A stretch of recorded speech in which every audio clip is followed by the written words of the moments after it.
Hensley lived in a world of glass and whispers. At 38, she was a vision, tall and slender, with raven black hair that shimmered like spilled ink and green eyes that held a quiet intensity.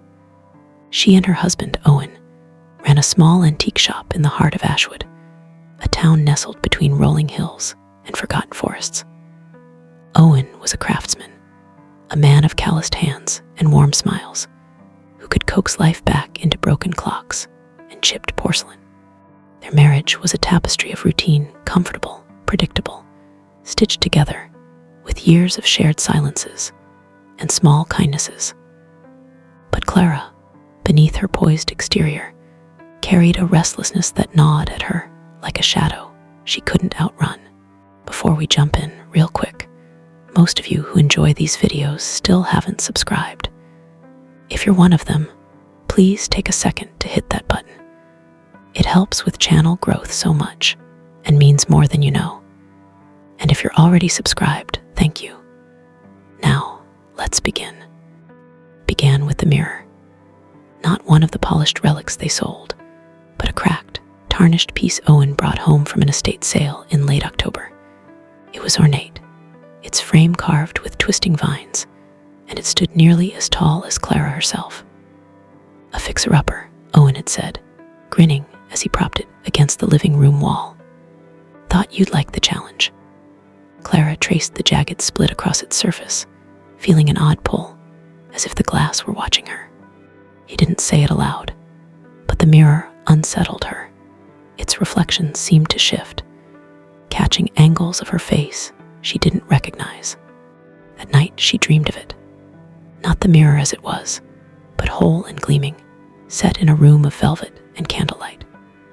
A man stood before it, tall, with pale skin and hair like spun gold, his voice a low hum she couldn't decipher. When she woke, her heart raced, and the dream clung to her like damp silk. She told herself it was nothing, just a trick of the mind. But the next night, he was there again, closer, his eyes locked on hers, a smile curling his lips. "Clara," he whispered, and she jolted awake, her name echoing in the dark. Owen didn't notice her unease. He was busy with the shop, sanding down a table or haggling with a customer, his world grounded in the tangible. Clara, meanwhile, began to linger by the mirror, studying its fractured surface. During the day, it showed only her reflection, tired, familiar. But at night, when the house was still, she swore she saw movement. A flicker of gold, a shadow that wasn't hers. He should have told Owen, should have asked him to sell it. But instead, she kept it secret, drawn to the mystery like a moth to flame. First real encounter came on a rainy evening in November. Owen was at a supplier, leaving Clara alone with the storm and the mirror. She stood before it, her breath fogging the glass, when the crack seemed to shimmer. A voice, soft, melodic, spoke her name. "Clara." She froze, her pulse hammering, and there he was, the man from her dreams, his image clear despite the fracture. He was beautiful, ethereal, with features sharp as cut crystal and eyes like molten amber. "I've been waiting," he said, his voice threading through her like music. "Who are you?" she whispered, her hand trembling as it hovered over the glass. "Someone who sees you," he replied. "Not the shopkeeper's wife, not the mender of broken things. You." He should have run. She should have covered the mirror, smashed it, anything but stand there, transfixed. But his words pierced her, unearthing a longing she'd buried beneath years of duty. His name, he told her, was Elias, a traveler, a collector of moments, trapped in the mirror by a curse he wouldn't explain. Night after night, she returned, listening as he spoke of worlds beyond Ashwood, cities of silver, skis that burned, lives she'd never live.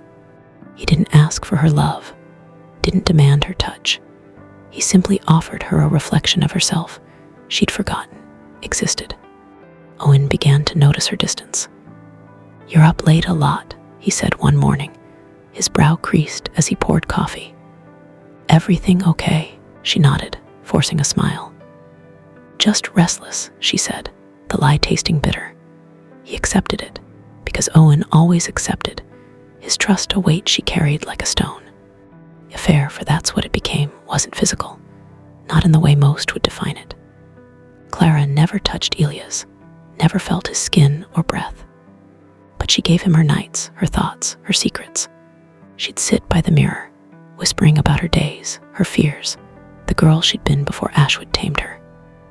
Elias listened, his presence a balm and a blade, and sometimes he'd sing songs in a language she didn't know, their melodies weaving through her dreams. She told herself it wasn't betrayal. Owen slept soundly, unaware, and the mirror was just a fantasy, a harmless escape. Fantasies have roots. By December, Clara's days blurred, her focus slipping. She'd forget orders at the shop, leave tools scattered, her mind drifting to Elias' voice.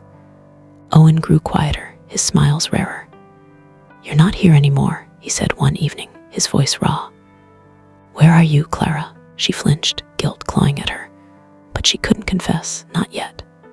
Instead, she turned away, and the mirror called her back. The turning point came on Christmas Eve. Owen was at a friend, leaving Clara alone with the snow and the silence. She sat before the mirror, her reflection dim, when Elias appeared, his expression urgent. "I can be free," he said. "One act, and I'll be with you not in glass, but flesh." Her heart leapt, dread and desire warring within her. "What act?" she asked. "A life," he said, his eyes darkening. "A willing trade, yours or his." She recoiled, the words a cold slap. "You mean Owen?" she stammered. Elias nodded, his beauty twisting into something predatory. "He binds you here. I can set you free." Clara shook her head, backing away, but Elias pressed closer, his voice insistent. "You've already chosen me. Finish it." He fled the room, her chest tight, and locked the door behind her. For hours she paced, Elias' words looping in her mind. She'd never meant for this, never meant to trade her life, her marriage, for a phantom. When Owen returned, his coat dusted with snow, she broke. "There's something I need to tell you," she said, her voice trembling. He listened as she spilled it all, the dreams, the mirror, Elias' voice, the terrible offer. Tears streaked her face, but Owen didn't interrupt, his hands clenched in his lap. When she finished, he stood, walked to the mirror, and stared into its cracked depths. "Show yourself," he said, his voice steady despite the storm in his eyes. Elias appeared, smirking, but Owen didn't flinch. "You're not taking her," he said, "or me." He grabbed a hammer from his toolbox, and before Clara could stop him, he swung. The mirror shattered, glass raining down, Elias' scream fading into silence. Owen turned to her, blood dripping from a cut on his hand, and said, "It's over." But it was. The next day, Clara found a shard of glass under the couch, Elias' face flickering within it. "You can't erase me," he whispered. She crushed it under her heel, but the echo lingered, a reminder of what she'd nearly lost. Owen didn't speak of it again, didn't demand apologies, but his touch grew cautious, his trust fractured like the mirror. Months passed, spring thawing the hills. Clara stayed, rebuilding what she could, her nights now silent. Owen mended a clock beside her, his presence a quiet anchor. She didn't know if they'd heal fully, but she chose him. Every day, every shard swept away, hopping the light in her eyes, would one day